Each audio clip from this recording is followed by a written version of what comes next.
Bonjour à tous et à toutes, on se retrouve pour une nouvelle vidéo sur la review du chapitre 220. Il contient moins de planches que d'habitude, et pour cette semaine, on en a eu le droit à uniquement 16, mais ce chapitre reste quand même très intense. Juste avant que la vidéo commence, n'hésite pas à t'installer confortablement, à lâcher un like et à t'abonner, c'est un moyen gratuit de me soutenir. Sur ce, commençons. I came here to turn things around, to become the best in the world. Unless I beat someone stronger than me, that won't happen! Lors du dernier chapitre, nous avons pu voir Izagi récupérer la balle à Kunigami, puis courir en direction des cages, mais s'est fait vite stopper par un haïku qui nous a montré qu'il possédait également la métavision. Cependant, au dernier moment, Yukimiya apparaît sur la droite de Izagi et lui demande une passe. C'est sur la décision de cette passe que commence le chapitre 220. On a eu le droit à un Yukimiya qui demande la passe à cette épave, faisant référence directement au dernier match contre le Mountshine City où Izagi avait fait exprès de faire de Yukimiya une épave. Izagi comprend qu'il est très bien positionné, mais il est toujours confus entre faire la passe, mais perdre une occasion de tirer, et ne pas la faire. Par contre, s'ils se loupent, ils vont se prendre une contre-attaque qui peut leur être fatale. Mais au final, il optera pour cette dernière option et fera le choix le plus rationnel en effectuant une passe. Alors ici, par rapport à ce choix, j'ai vu beaucoup de lecteurs être déçus de lui en n'affirmant pas son rôle d'attaquant et fait comme au tout premier chapitre du manga, une passe à son coéquipier. Je pense qu'il a fait le bon choix, car maintenant il est à la Neo Egoist League, ce qui veut dire qu'il joue en professionnel.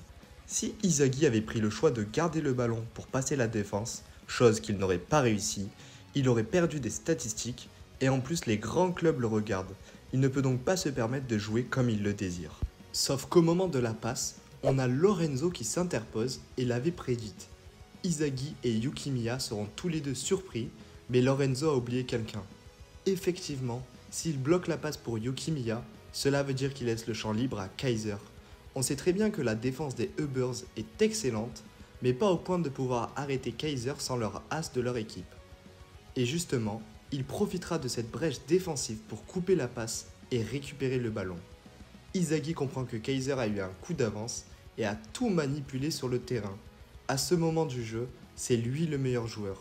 C'est lui qui a su passer tout le monde et a pu voir dans le futur plus loin que les autres utilisateurs de la métavision. Mais au moment où Kaiser s'apprête à charger sa frappe, Sendu Shuto, le buteur de l'équipe du Japon U20, arrive et dit qu'avec ce schéma, c'est à lui de jouer. Ces paroles ne sont pas anodines et sont preuve que Mark Snuffy, en tant que tacticien et coach, a pu prévoir ce scénario. En revanche, Kaiser est quand même le buteur des prodiges de la nouvelle génération. Il ne faut pas l'oublier et impose son jeu en sautant par-dessus le tacle de Sendu, ce qui aura permis de gagner du temps pour la défense des Ubbers. Ainsi, Aiku a pu se repositionner pour bloquer la trajectoire de son tir et Haryu a pu jouer physique pour l'empêcher. Mais Kaiser continue la lutte en se retournant sur le dos de Haryu pour enchaîner sur une magnifique retournée avec son Kaiser Impact. Ce tir passera directement entre les jambes de Oliver Aiku, rebondira et finira dans les cages pour finir cette action sur un score de 2-1. On finit ce chapitre avec une planche montrant les deux buteurs du Bastard München pour affirmer leur rivalité. Ce chapitre était très intéressant, on a eu le droit à pas mal de retournements de situation et on a aussi eu le droit à l'entrée de Kaiser avec, comme à son habitude, un but qui sort de la norme. C'est selon moi un des meilleurs buts de tout le manga. Suite à ce but, ce chapitre nous laisse pas mal de portes ouvertes concernant la continuité de ce match. Tout d'abord, je maintiens ma position. Pour moi, le Bastard va perdre ce match face aux Ubbers. C'est un schéma plutôt classique de l'auteur.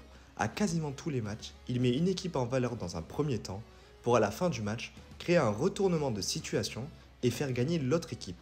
Ici, on est en plein dedans, l'équipe allemande mène le match sur un score de 2-1 et j'ai beaucoup de mal à les voir gagner 3-1. Donc la prochaine équipe qui marquera sera forcément l'équipe italienne. Cependant, savoir qui va marquer est une prédiction un peu plus compliquée. Je pense qu'il y a deux possibilités. Soit on aura le droit à un Nico qui marque pour faire le parallèle avec la première sélection et décidera de ne pas faire de passe à Barreau, ce qui pourrait surprendre Izagi et la défense, lui laissant la place pour marquer. Ou alors, je pense qu'il est plus probable que ce soit le moment, lors du prochain chapitre pour leur coach Mark Snuffy, de rentrer sur le terrain et d'égaliser pour remonter le moral de son équipe. Cependant, il devra sûrement faire face à Noël Noah, mais comme on l'a vu, c'est plus un joueur qui est dans le jeu d'équipe. Il pourrait peut-être surprendre Noël Noah en esquivant des duels face à lui pour jouer collectif et terminer une action sur un but. Et pour ce qui est du dernier but, je pense que ce sera Barrow qui le marquera, finissant sur un doublé ce match. Voilà l'équipe, juste avant que cette vidéo se termine, je tiens à vous informer que j'ai créé un compte TikTok. Alors pour l'instant je poste juste mes shorts de YouTube, mais je ferai bientôt du contenu exclusif sur ce réseau. Je vous invite donc à venir. Mais pour le moment, si cette vidéo t'a plu, n'hésite pas à lâcher un like, à commenter et à t'abonner. Sur ce, à la prochaine.